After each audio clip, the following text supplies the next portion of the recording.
Naghisgot si Jesus og pagkatao pag-usab nga dili gyud ta mahimong makasulod sa gingharian sa langit kung dili ta mahimong bag-ong tao.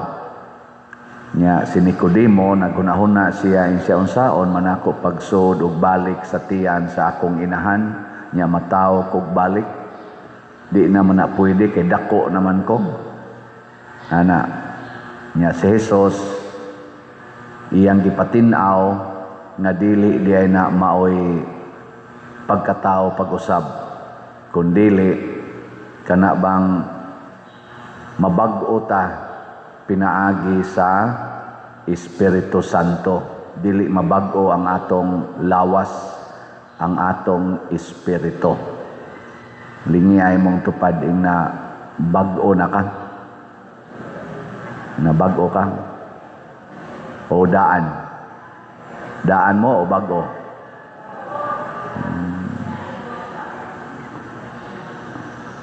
Kumusta maron ang ato mga politicians? Daan o bag-og batasan? Kasagaran nila ilang naandan kana yung pamulitika kanang dili ko manaog sa akong ranggo, makakwarta ko sa akong paglingkod. Paano gyud? Mo ginay common nya kita sang manimba, maura gyapon daan nga pamaagi nga musimba ko kada adlaw aron na ako'y grasyang madawat, aron maayo akong lawas, aron di ko masakit, malikay ko sa mga peligro, aron mulambo ang akong kinabuhi. Maurasan na ato. Daan kayo ba? Daan. Unsa may bag-ong pagkatao, kay tanawa ko nun ninyo ng bata. Kanang bata nga bag-ong na tao, unsay naa niya? Unsay naas bata nga bag-ong na tao? Kana yung inig katao gyud ba? Hila. Ngutan ako unsay naa. Hubo. Hubo. Wa siya'y sinina, wa siya'y yuta, wa siya'y kwarta, wa siya'y dungog. Aw gawas tingali aw dungog na tingali kay depende man na sa kinsay ng anak. Pero og iya yung pagkatao, wa siya'y kwarta o nothing. Nothing siya.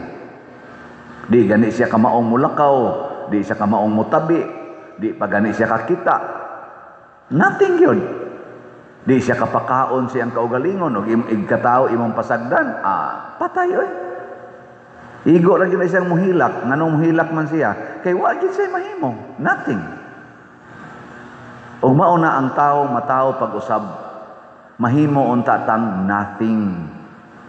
Muna si Mama Mary, kada adlaw siya mataw pag-usab, kay moingon ra man siya, nothing ra ko Lord, sulugoon ra gyud ko nimo, matuman unta dinhi kanako sumala sa imong pulong. Pasabot matud pa ni Hesus, mura lang taog kanang hangin ba, bisag asa itukmod mononot ra. Narabay super typhoon na sa tingan kaloy. May gani kay wa mo sudin ni sa ato, ang iyagong tuyok lang sa iyang kuan, mura na kadako sa Pilipinas.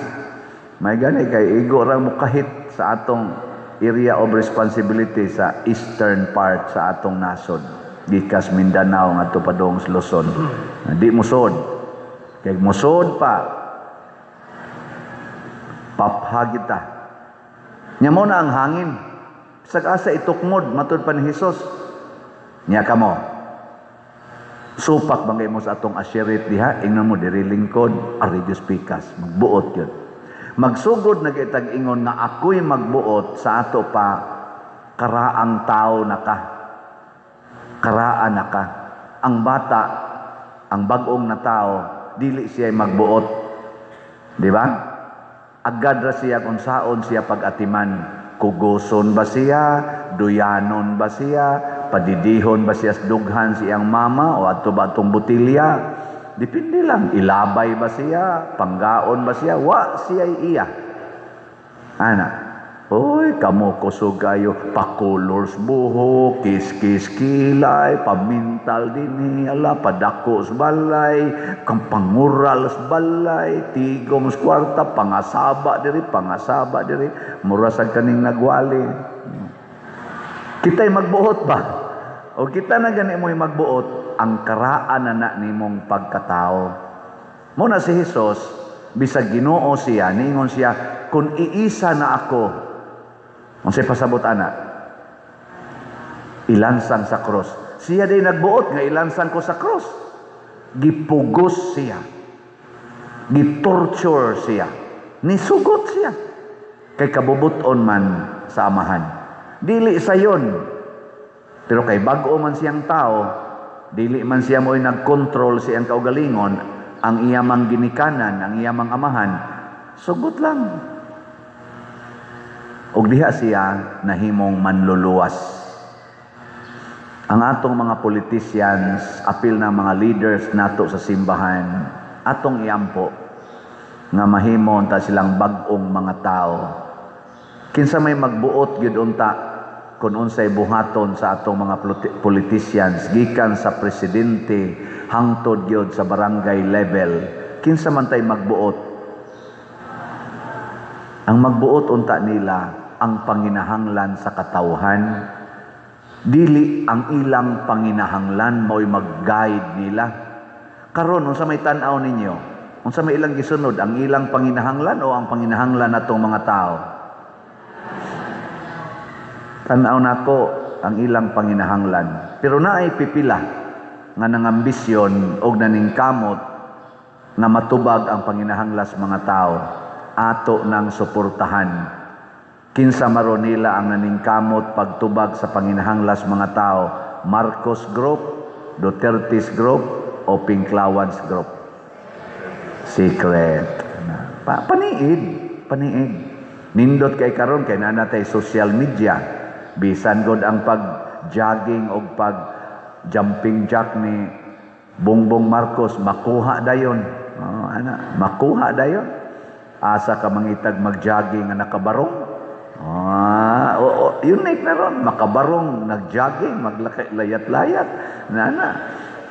Nag-exercise sila na nakabarong. Sindota. Nga na, tungod na sa social media,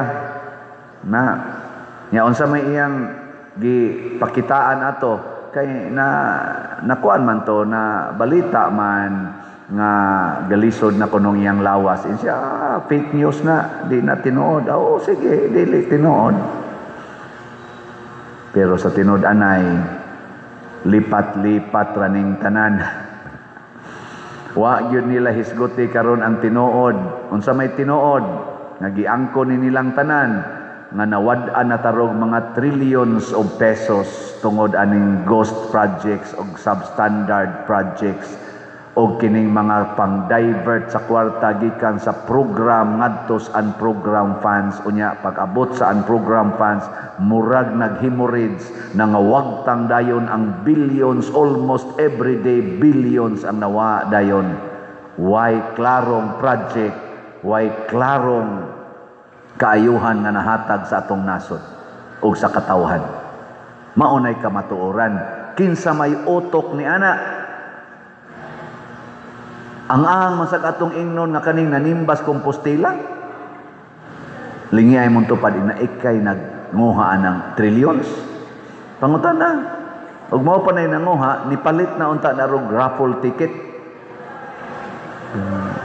Wa man mahurot. Nato pa, wa na'y kwartang tupad ni mo, lisod ginaghugs kolekta.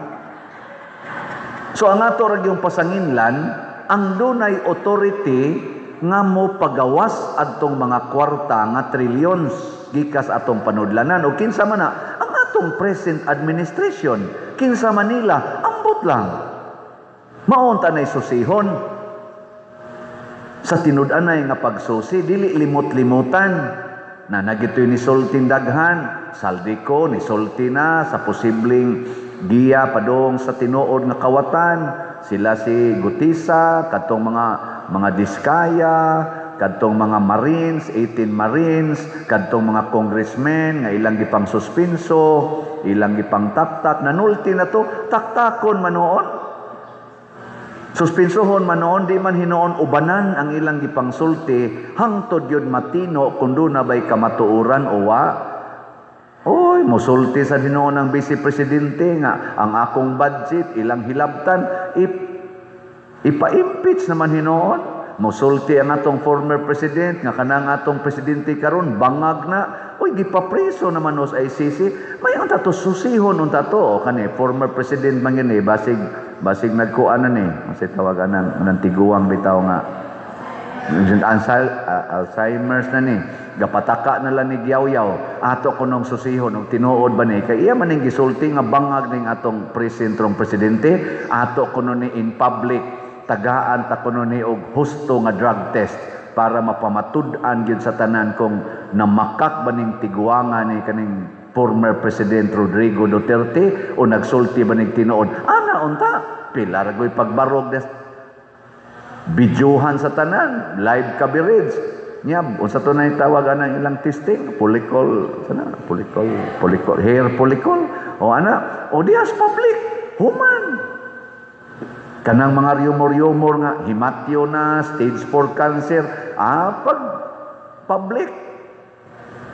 Himuan yung medical certificate, gikas mga doctors nga, ngilngig yun, i-monitor yung lab test.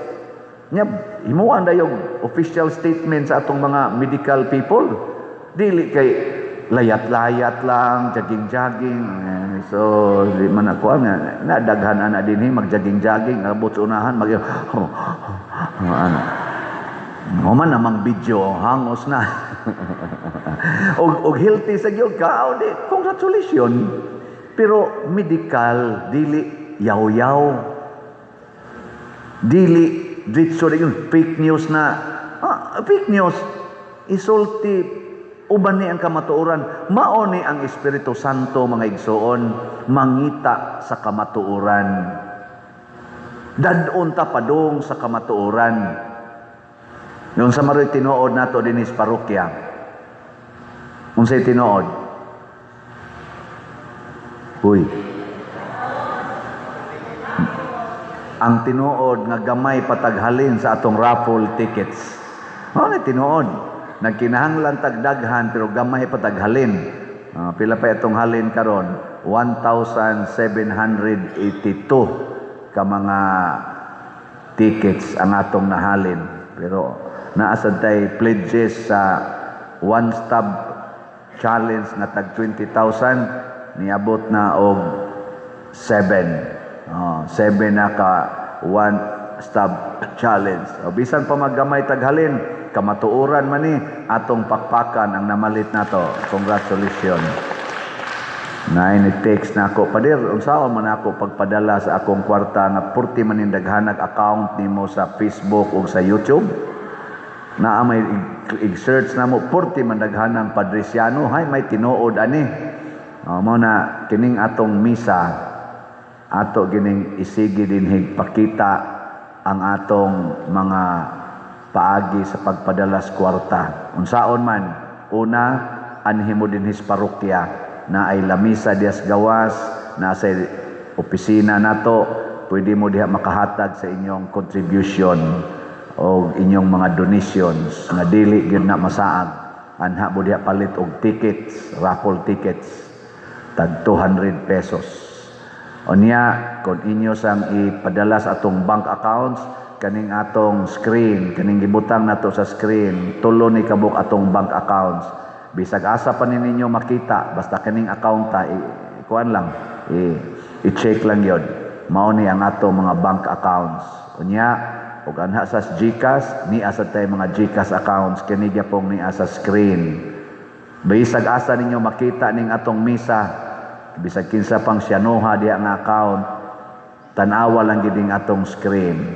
O labaw sa tanan ang atong ikwarta padala kani sa mga ngan nga niya sa atong screen maoy padadi padani mo sa Palawan sa padamo sa dia Imluilier ba Cebuana Luilier RD Ponsiap ug uban pa nya kamos gawas nasod ala ipada bisag asa nga kwarta padala kay maklaim ra na namo dire. Pero ako ayaw kong padadi sa Western Union kay wala na gyud may relasyon sa Western Union. Ilan akong gi-reject forever, no? Wala na kaming pinagsamahan. Napakasakit, Kuya Eddie. Saan man yun nga. Siguro, hindi pinala sana. Hindi siguro kami bagay sa isa't isa. Atod pa sa kuwan. Sige na lang. Ato lang ng dawaton. Mauna mga igsoon. So, ang Espiritu Santo, mao'y nitudlo nato nga magtinabangay ta. Tanawa, unsa may gibuhat sa mga unang mga apostoles diri sa atong first reading. Mura sila nibalik sa bag-ong tao, nibalik sa pagkabag-ong bata. Matod pa sa atong unang pagbasa, sa tigibutang dire, tanawa ha, ang pundok sa mga magtutuo, usara sa hunahuna o kasing-kasing, ug wala kanilay miingon nga siya ray tag-iya sa iyang kabtangan, kundili nag-ambitay silang tanan sa tanang mga butang nga ilang gihuptan. Pasabot, nahimo silang nothing kada usa. Ang tag-iya na sa ilang kabtangan, mao na ang ilang simbahan, ang ilang grupo, ilang pundok. Sige, lingiyay mong tupad. Ning na ihurot ba natog hatag dinhi simbahan atong kabtangan? Ina ba ina? Ihurot natog hatag dinhi simbahan ang atong kabtangan. Okay mo ana dili. Oh. Kumain ka. Di padir ako man sa ni padir. Wa ana. Karaang tao pa ka. Karaang tao. Ika pa may magbuot. Tanawa ha ang bag-ong tao. Si San Roque Pananglitan, San Roque, gihatag niya tanan. Wa na siya mangangkon, kay bagong tao naman siya. Ang Espiritu Santo naman nagdaan niya. Saint Francis of Assisi, bago naman siyang tao. Wa na siya mangangkon nga, dato mi na ako'y sundunon, nga dako kayong inheritance. Iyang gi-give up. Nilakaw siya kung asa siya dadon sa Espiritu Santo. Ang ato mga misyoneros, nga nangabot dinhi sa Compostela, nangabot dinhi sa Cebu para magmisyon. Gida sila sa Espiritu Santo. Ang uban nila nangamatay, gipang martir sama ni Santiago Apostol atong patron, giputlas liog kay mausay gidadaan sa Espiritu Santo niya. Wa na sila magbuot. Muna dinhi karon sa ato kining inyong gipanghatag nga suporta atong gigamit kun unsay gusto sa Espiritu Santo. Ug unsa maroy atong giuna ang atong bell tower. Kita na mo sa atong bell tower diha. Di ba? Arang-aran ni naong. Nya ang atong adoration chapel na trabaho na naron diha sa sulod.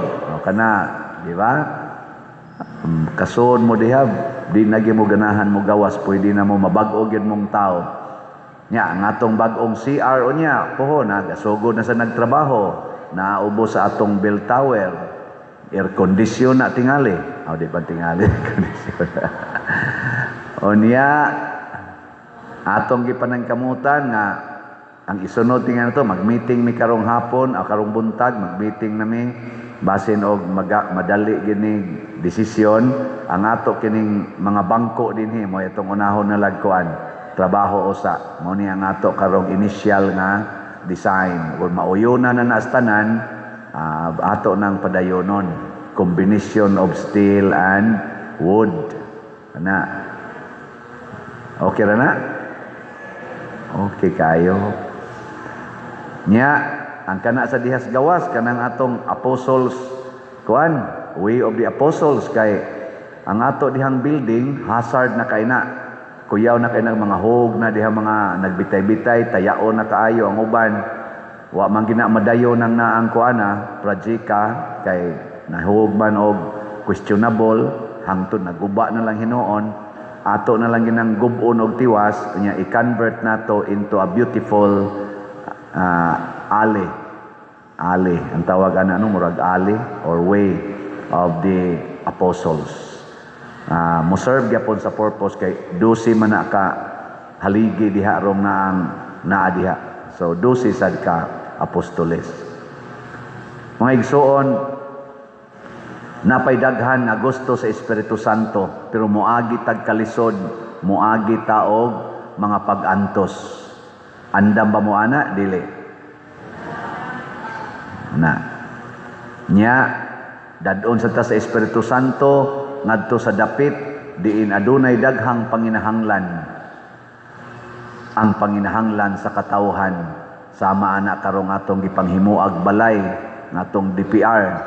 Karon 20 na kabalay ang atong nahimo, nya 80 kabalay ang makabered sa atong DPR. So hinaut unta na kining atong pagsigig pamalit ani mga raffle tickets maka-reinforce ni sa misyon sa Ginoo nato paghatag og mga balay niadtong mga nawagtangag balay. Dili na lang ta magsigig kwenta asa naman to akong kwarta, asa na to akong kwarta. Dili na maoy ato untang isyu karon. Ang ato untang isyu giunsa nako pagpaambit ang akong kwarta, ang akong bahandi. Sama ba ko ni Jose matud pa diri sa unang pagbasa kadtong ginganlag Jose nga Levita nga ginganlan og magdadasig mibaligya sa iyang uma ug ang halin niini iyang gitugyan sa mga apostoles ug di na siya magkwenta og asa to gamiton basta gitugyan na nako diha. Muna congratulations ninyo mga online o territorial parishioners nga nitugyan sa inyong ginagmay o dinagkong bahandi nga kwarta din hinato. Nya daghan kay ninyo moingon ikalay mag-igo anak father. Amo sa nang responsibility kuyog nako ang ato dinhing pastoral o finance councils nga responsibility sa namo ang pag-meeting nya pagsigig analyze asa ni nato idapat basta para gid ni sa simbahan ug ato nang buhaton ana ay kaluwasan ug magdinaw ta dili ta mahimong bag-ong tao adunay kalaglagan.